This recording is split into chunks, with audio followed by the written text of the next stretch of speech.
some level of concern that builds up, but it hasn't yet within the organization. They remain quietly and privately confident that he's going to be ready for the regular season opener against the Houston Texans. But now we are just over 3 weeks away. He's 37 years old. It's a back. Backs linger. I think it's problematic, but again, I'm just telling you, they have not been concerned, and they have maintained all along that if there were a game this week, Matthew Stafford would be out there and he would be playing. Can I jump in real quick and just ask a question? Is it more of a function thing or a pain tolerance thing? Maybe a little bit of both. That's a good answer when you don't know the answer. You know what I mean? When somebody gives you a question and they give you two answers, but you're not really sure what the answer is. But hey, maybe a little of both. Good answer by Schefter. Very, very good answer. George, I think I do think that it's time to be concerned.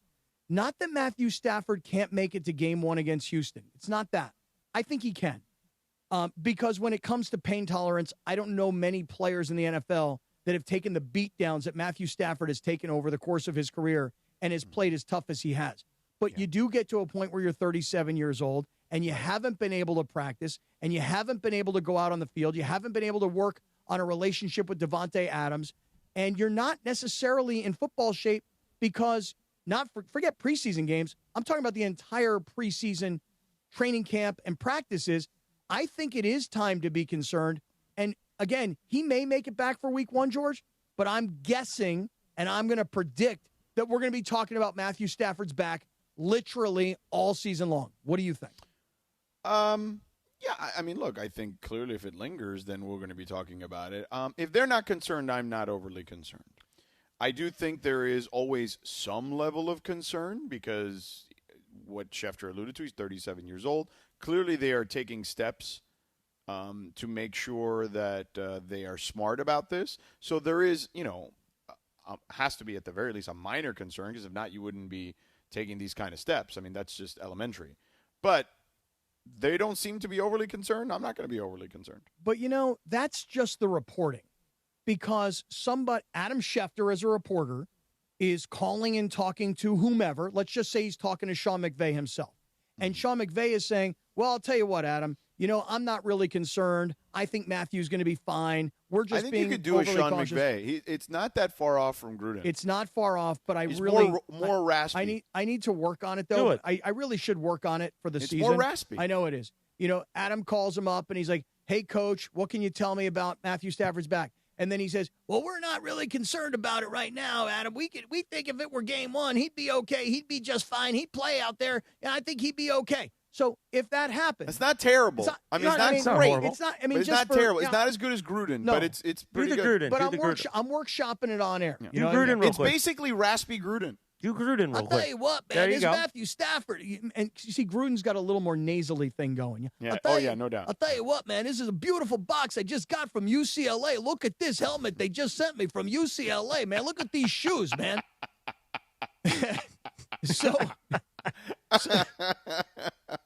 the thing is this. I believe every word Adam Schefter is saying. Every word. Yeah. But the only problem with Adam Schefter's report is that he's getting it from somebody who's telling it to him, and then he's telling it to us. So I believe every word Adam Schefter is telling us, but I don't believe whoever is telling Adam Schefter what he's telling him. I think that the Rams should be very concerned. I think they might be very concerned, and they just don't want us to all know that they're seriously concerned. Anybody else? Maybe you're right, Cappy. I don't know. Maybe you are right. I don't know. I feel like Adam. I mean, you're just saying that Adam is reporting what he's being told. Correct. So that they're maybe doing a little misdirection at him, is what you're saying. I'm saying that they don't want the rest of the NFL, whether that's the Houston Texans, the Tennessee Titans, or anybody else that's in the early part of the Rams schedule. They don't want them all thinking, well, there's something wrong with Stafford. Versus them thinking, now, they're just being cautious. That's all. Let me ask you this. Let's pivot. Let's just say Matthew Stafford can't go. All right. Let's just say worst case scenario. All right. The people in Oxnard who were there in that Cowboy joint scrimmage practice, whatever, said that Jimmy G tore them up. Now, look, Kyle Shanahan got Jimmy G and the Niners to a Super Bowl, and 2 NFC championship games.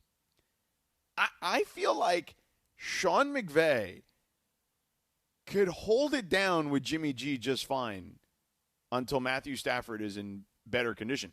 Like, honestly, I have never been a huge Jimmy G guy because I feel like the Niners needed someone better to win a Super Bowl. But now that he's the backup, like, he might be one of the best, if not the best backups in the freaking league. Well, he's definitely the highest paid backup. Not actually. I don't know if he's the highest paid. He's 11 he's or the whatever. second At highest 11 paid. mil, who's higher paid? This will kind of just remember that this guy was brought in as a starter. He's become a backup. We did this already. Kirk Cousins. No, that doesn't count. It doesn't count? It doesn't count. It doesn't count. Because Kirk Cousins But wasn't hired as the backup. But last year, Sam Darnold was brought in as a backup, and he made $10 million. So that's about the going rate for a good backup quarterback. So here's the thing about the Rams, and this is something that I think all fans. But let me ask you a question. All right, Jimmy go G. ahead. Like, Jimmy G has this experience. He's an 11-year veteran. Mm-hmm. He's got an elite-level coach who has done a great job with quarterbacks. And they've got a good group around him. They got a good offensive line. They're deep. They got a good running game. They've got a bunch of guys there. They've got receivers. Like, they've got tight ends. Like this, they got a good defense. Like, Jimmy G, I think, I'm not saying they're winning playoff games with Jimmy G, but I think Jimmy G in the regular season can hold down the fort for a while. I agree with you 1,000%. Look, Jimmy Garoppolo. Especially with McVay and that combination of him and McVay, similar to the combination of Shanahan and Jimmy Garoppolo. But it's not just Sean McVay. It's all the other stuff you just talked about. It's getting Devontae Adams.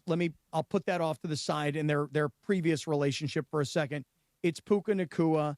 It is the tight end position. It is the running backs. It is a healthy offensive line thus far. And a deeper offensive line because those younger guys last year, remember, got a bunch of run because the guys were hurt early on. I think that Jimmy G gets a bad rap right now. Because of the Raiders. Because of what happened with the Raiders. That's right. Don't start that again. Remember the last time he did that. I don't want to upset Devontae Adams. We don't want JT getting all mad. Hey, did you bring me on the air to berate me? Is that what you're doing now? Is that what you're doing to me right now? But look, the reality is this. To berate me, is that what you're doing now? Chris was right, and Devontae was right. Ain't nobody succeeding there in that scenario that they were in with that particular group of people they were with. Not at that time. Listen, you could have taken Tom Brady in his prime, and Tom Brady in his prime was not going to lead that Vegas Raider team that Jimmy G was trying to lead. With all that turmoil, with all the coaching problems and everything else, believe me, even Tom Brady and Randy Moss would have turned into Jimmy G and Devontae Adams in that equation. By the way, Randy Moss didn't work out with the Raiders. He didn't. Randy Moss's career was revived when he went to Tom Brady and the New England Patriots. And Warren Sapp, remember? That's right. Was with the Raiders for a minute. It didn't work out. A lot of guys have gone to the Raiders, and it didn't work out. Yeah, I was just thinking Warren Sapp. And like elite-level guys. Yeah, Warren Sapp, when he played for the Raiders. Not that I'm saying Garoppolo is that, by the way. But hold on. He is that. And as Sean McVay has said, and this I don't think Garoppolo's an elite player. No, but he's an elite backup quarterback. Okay, that I'll give you. Okay. And we haven't seen him play really several games in a Sean McVay offense. We haven't seen that yet. If Jimmy Garoppolo, so if he has to play, well, I hope we don't. But if we do, I don't feel that bad about it. No, because if you go back to the Super Bowl that you're talking about, Jimmy Garoppolo he was one pass away from winning against the Chiefs. He overthrew a deep ball. If he hits the receiver, and even if he doesn't hit him in stride. But by the way, that is his Achilles heel. Of course it is. Get the ball down the field with accuracy. So Jimmy Garoppolo is a guy who has led a team to a Super Bowl. He did play under Tom Brady. When Brady got hurt, he played. He's been part of Belichick. He's been part of the San Francisco team.